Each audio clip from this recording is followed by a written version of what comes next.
네, 여러분 안녕하세요. 저는 시중은행에서 대출 업무를 담당하고 있는 현직 은행원 유튜버 우빈아빠입니다. 오늘은 좀 짧은 영상인데요.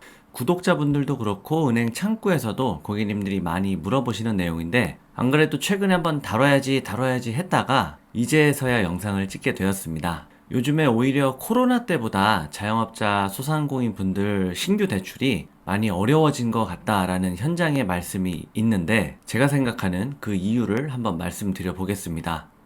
처음에 코로나 잠깐 말씀드렸는데, 오히려 코로나 한창 때는 자영업자분들이 대출 받기가 오히려 지금보다는 더 쉬웠습니다. 왜냐하면 그 당시에는 정부 주도의 신용보증재단, 신용보증기금 이런 곳들이 다 정부 산하 공공기관인데요. 이런 보증기관에서 발급한 보증서를 담보로 여러분들 잘 아시는 1차 코로나 대출, 2차 코로나 대출이라 해서 지금 당장 내가 연체가 아니고 국세나 지방세 현재 체납 중만 아니면 웬만하면 받을 수 있는 정부 주도의 보증서, 상품, 보증서 대출 상품이 있었습니다. 워낙 그 당시에 많은 분들이 신청하다 보니까 시간은 좀 오래 걸리고 절차는 좀 복잡했어요. 보증재단 갔다가 은행 가고 이런 절차가 복잡했지만 그래도 어려운 건 아니었거든요. 그런데 현재는 그런 상품이 없습니다. 물론 지금도 개인별로 신용보증재단이나 기금에서 추가 보증서를 받는다면 추가 대출이 가능하지만 이 보증기관 안에서도 개개인마다 소상공인 아니면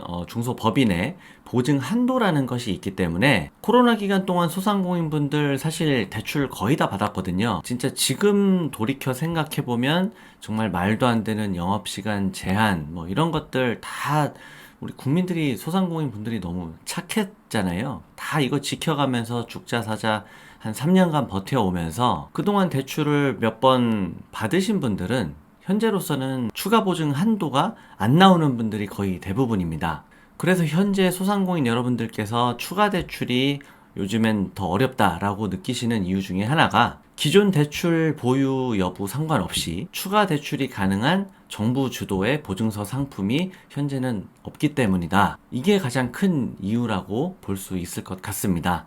그리고 두 번째 이유는요, 현 정부의 대환 대출 위주의 정책입니다. 사실 첫 번째 이유와 흐름이 비슷한데요. 코로나 한 3, 4년간 버티는 동안 우리나라뿐만 아니라 전 세계적으로 자금을 많이 풀었죠. 돈을 많이 풀었고 현재는 그 결과로 금리가 많이 올라갔는데 정부에서도 정책을 내놓기는 하는데 추가 대출 상품보다는 금리를 내려주는 쪽으로 정책 기조가 흘러가고 있고 이게 소상공인 분들에게 많은 도움이 될 거다라고 생각을 하는 것 같습니다. 그래서 정부 기조에 맞춰서 앞서 말씀드린 신용보증기관 재단에서도 추가 대출 보증서를 발급하기보다는 기존 보증서를 회수하면서 대환해주는 이런 보증서, 대환대출 보증서 위주로 발급을 하고 있다 보니 당연히 추가 대출 수요가 있는 분들에게는 이런 정책이 크게 의미가 없죠. 그래도 그나마 고금리 쓰시는 분들 대출을 정말 이 대환대출 정책을 통해서 잘 바꿔주기라도 한다면 다행인데 여러분들 잘 아시다시피 대환대출 이게 정말 어렵습니다. 며칠 전에 윤석열 대통령께서 발표하신 소상공인 금융지원 3종 세트 내용을 저도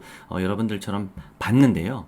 거기 대환대출 내용이 또 들어가 있어요. 이 내용은 제가 나중에 영상 따로 만들어서 올리도록 하겠습니다. 자, 최근에 추가 대출이 어려워진 이유 세 번째인데요. 제가 앞서서 얘기한 정부 주도 보증서 대출 상품이 요즘은 없다라고 한다면 사실 은행에서 보증서 없이도 신용 대출로도 할 수 있거든요. 신용 대출로도 할 수 있는데 담보 없이 이 코로나 기간 지나면서 은행원들한테 어떤 인식이 좀 강하게 남아있냐면 사업자 대출이다 라고 하면은 그냥 보증서 대출 이런 인식이 전엔 없었는데 좀 코로나 지나면서 많이 심어져 있는 것 같습니다. 워낙에 코로나 당시에 많은 분들이 줄 서서 보증서를 발급받아가지고 그 전에는 사실 보증서 대출 모르는 자영업자분들도 많았는데 코로나 기간 지나면서 보증서 대출이라는 걸 많이 알게 되셨고 접수를 많이 하셨고 대부분 받으셨죠. 워낙 은행에서도 코로나 대출, 보증서 대출을 정신없이 찍다 보니까 그냥 자영업자 대출, 소상공인 대출이라 하면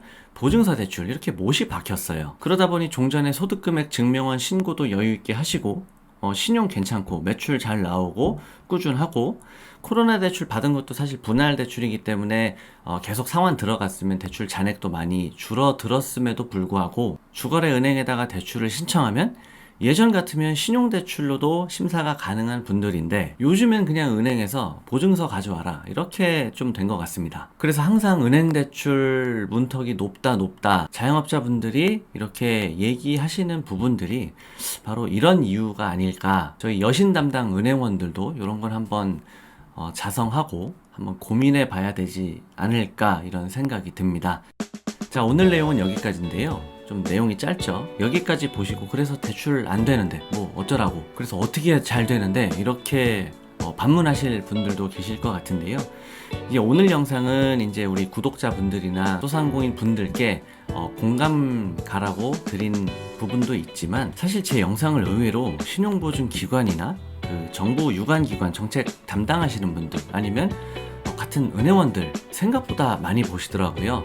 그래서 현재 여러분들이 느끼는 어려움과 현장의 목소리를 대신 좀 전해드리고자 영상을 찍어봤고요. 댓글로 여러분들 의견이나 하시고 싶은 말씀 있으시면 남겨주셔도 좋을 것 같습니다. 다음 시간에는 얼마 전에 그 나왔던 소상공인 자영업자 종합대책 한번 짚어보고 관련 영상 올리도록 하겠습니다. 날씨가 많이 덥고 지역에 따라 비 피해가 많은 곳들도 많은데요. 아무쪼록 여러분들 건강 조심하시고 비로 인한 비 피해, 재산 피해 없으시길 바라겠습니다. 저는 다음 시간에 더 좋은 영상으로 찾아오도록 하겠습니다. 오늘도 시청해주셔서 감사합니다. 수고하셨습니다.